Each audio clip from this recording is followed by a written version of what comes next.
Coming up today, the leaders of South Korea's main political parties meet in Seoul as the country marks its National Foundation Day. It's hoped Parliament can regain some normalcy as the ruling party ends its boycott of a parliamentary audit. Two US-based experts suggest reopening talks with North Korea to encourage the regime to denuclearize. They say international sanctions have proven ineffective. First shock in Colombia as voters narrowly reject a peace treaty with FARC rebels to end a war that's been raging for more than 50 years.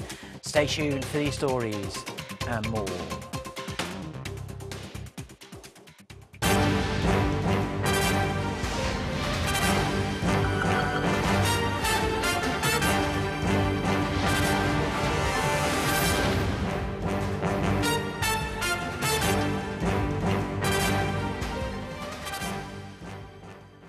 Hello, it's noon on Monday, the 3rd of October. You're tuned in to our midday newscast here on Arirang TV. Thank you for joining us on this National Foundation Day holiday in Korea. I'm Mark Broom.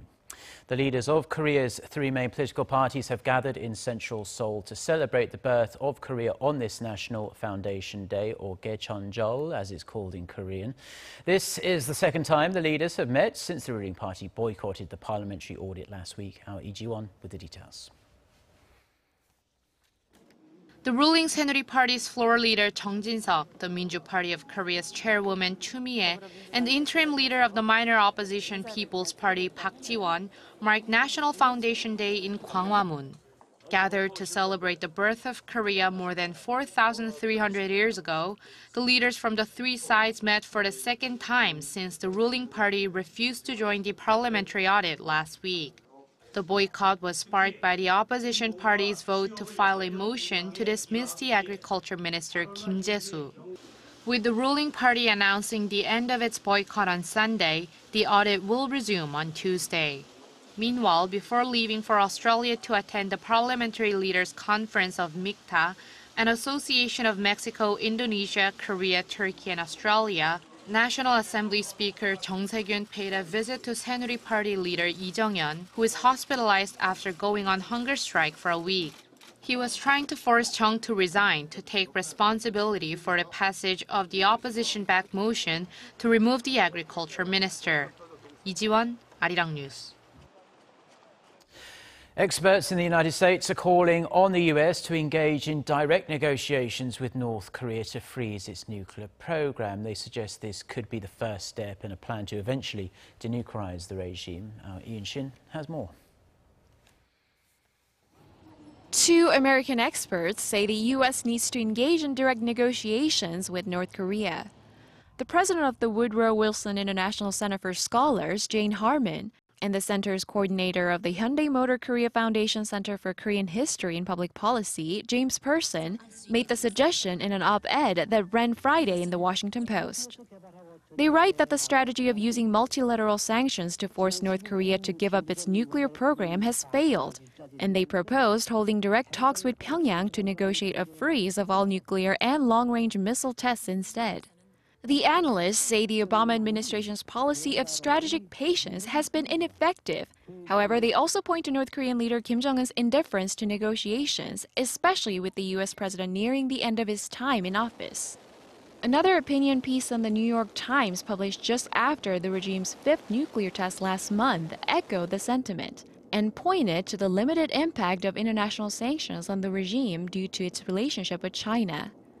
The U.S. has said while it's open to the idea of holding talks with North Korea, it opposes the idea of nuclear program freeze as part of the deal. Yun-shin, Arirang News. Britain has vowed to continue cooperating with South Korea, the United States and Japan in countering North Korea's nuclear and missile provocations. Britain's Foreign Ministry says that in a recent speech in Tokyo, UK Minister for Asia and the Pacific, Alok Sharma, delivered a powerful message to the North Korean ambassador to Britain, slamming the regime for conducting yet another nuclear test that happened on September 9th. The minister also condemned Pyongyang for its human rights abuses, saying Britain will respond by leading new international countermeasures. He also said Japan is the UK's closest security partner in the region, and the British government will help Japan in its push to become a permanent member of the UN Security Council. Samsung Electronics has reportedly been posting strong sales of its Galaxy Note 7 after the company's latest device relaunched in Korea on Saturday. Industry experts estimate Samsung sold around 31,000 Note 7s over the weekend, including those who made early reservations and new customers. Experts say the relaunch can be considered a success, as smartphone sales in excess of 10,000 units a day are considered the gold standard in the Korean market. Last month, Samsung ordered a recall of the previous Note 7 due to reports of the batteries overheating or catching fire. As of the end of September, 80% of domestic Note 7 buyers had already replaced their phones. The volume of bad loans on the books of Korea's biggest business groups has hit an all-time high. The Financial Supervisory Service says non-performing loans came to roughly $17 billion in the first half of the year, up more than $1 billion from a year ago. And that is the highest since relevant data was first compiled in 2008. The total volume of loans extended to conglomerates came to roughly $390 billion as of the end of June this year. The jump in bad loans has mainly been attributed to the government's ongoing corporate restructuring drive of the country's ailing shipping and shipbuilding industries. The price of imported beef in Korea has been skyrocketing on the back of rising demand due to high prices of Korean beef, or Hanu. Industry sources say the price of Australian beef rose between 23% and 33% as of the end of September from a year earlier. The increase has been attributed to a decrease in the supply of local beef in Australia due to severe drought, coupled with rising demand in Korea due to high Hanu prices. The price of Korean beef is up around 20% compared to the same time last year. As a result, more people have been buying imported meat. Local supermarket chain E-Mart says imported beef sales are expected to surpass that of Korean beef for the second straight year in 2016. A peace deal between the Colombian president and FARC rebels was narrowly voted down on Sunday, dashing hopes of ending the 52-year war and casting a cloud of uncertainty over Colombia's future. Lee Min-young has this report. Colombians have voted narrowly against a peace treaty with FARC rebels, putting a peace process aimed at ending the more than half-a-century conflict at risk of falling apart. The campaign against the deal won by a tiny margin of 50.25 to 49.75%. It's a surprising outcome, as polls had predicted an easy win for the yes camp. We thought the yes vote was going to win. We had hoped Colombia was going to understand there was a historic chance to end the war. It doesn't make sense to have 6 million people displaced and 500,000 people killed over the last 52 years. The deal to end Colombia's half-century war was painstakingly negotiated in Cuba for over the past 4 years. The result is a huge blow to President Juan Manuel Santos, who had persistently advocated for the accord. The opposing camp, led by a former President Alvaro Uribe, claimed the government was being too soft on the rebels by allowing them to re-enter society without serving jail sentences for their past crimes. The accord would also have allowed the rebels to participate in political activities, including forming a political party and receiving free seats in Congress. The FARC guerrillas had financed the conflict through illegal drug trade. Their involvement in a series of criminal activities, including kidnapping and extortion, has made them a source of terror among Colombians for decades.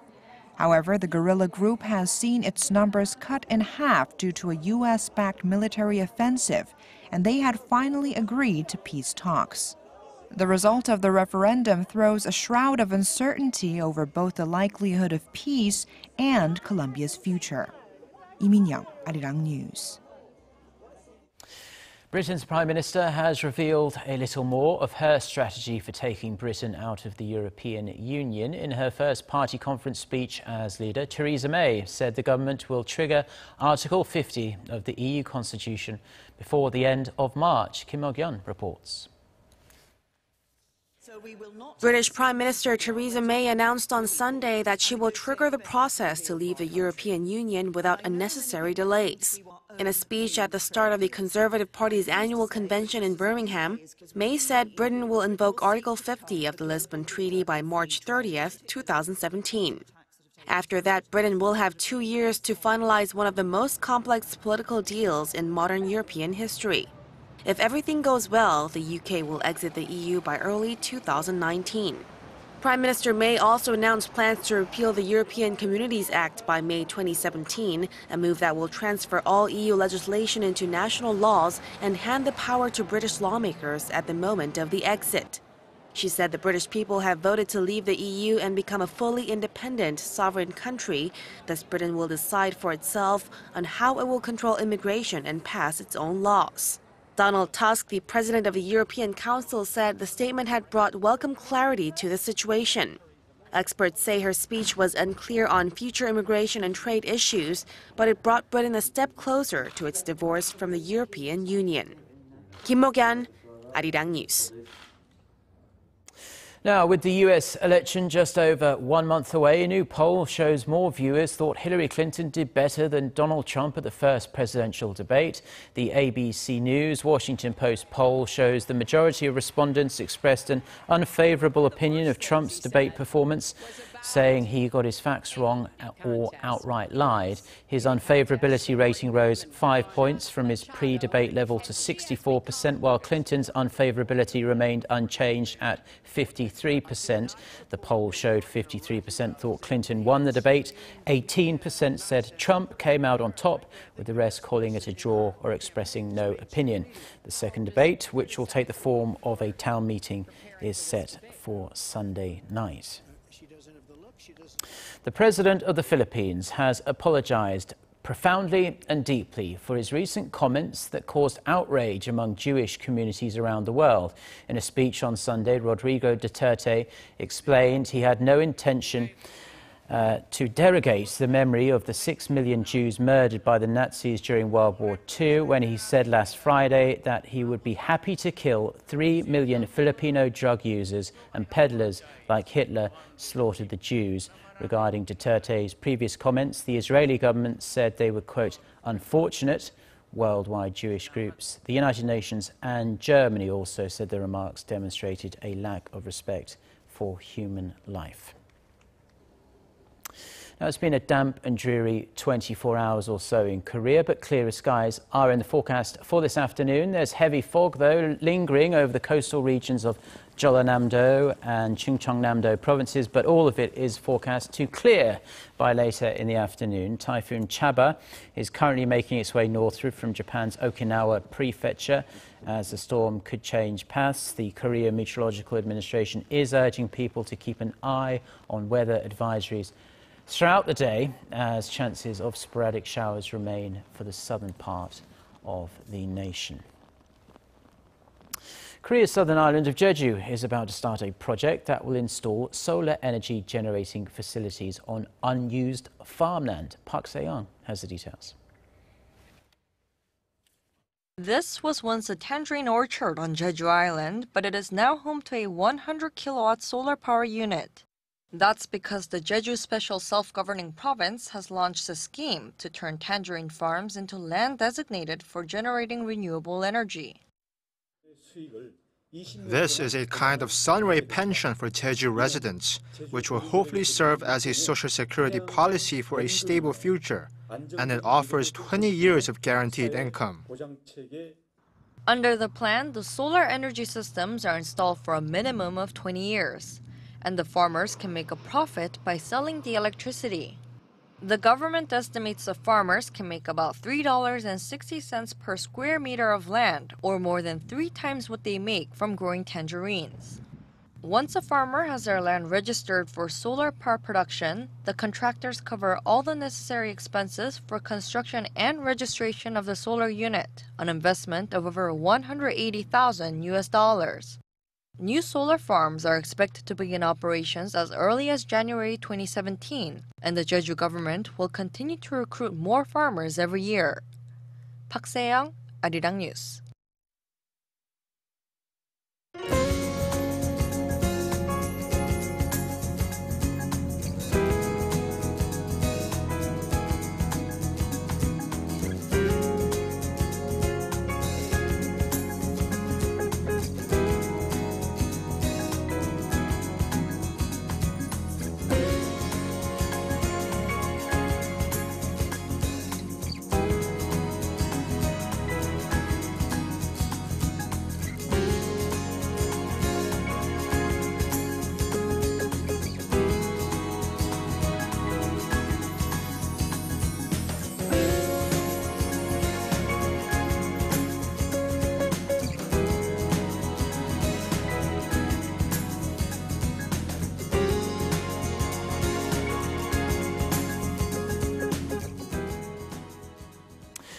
Well, those are the news stories we're following at this hour. If you are watching us in Korea, do enjoy the rest of your National Foundation Day holiday. We'll be back with our next news bulletin. That is coming up at 2 p.m. Korea time. So until then, goodbye.